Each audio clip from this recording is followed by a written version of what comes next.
dapat surat rujukan rawat inap, tapi bingung cari kamar di rumah sakit?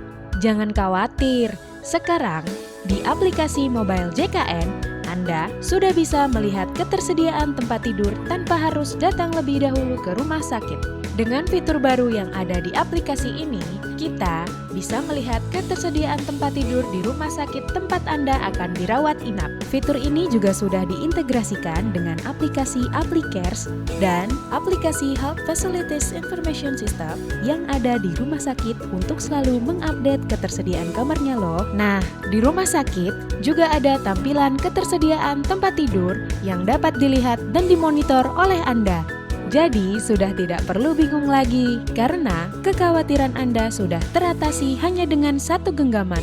Yuk, download aplikasinya.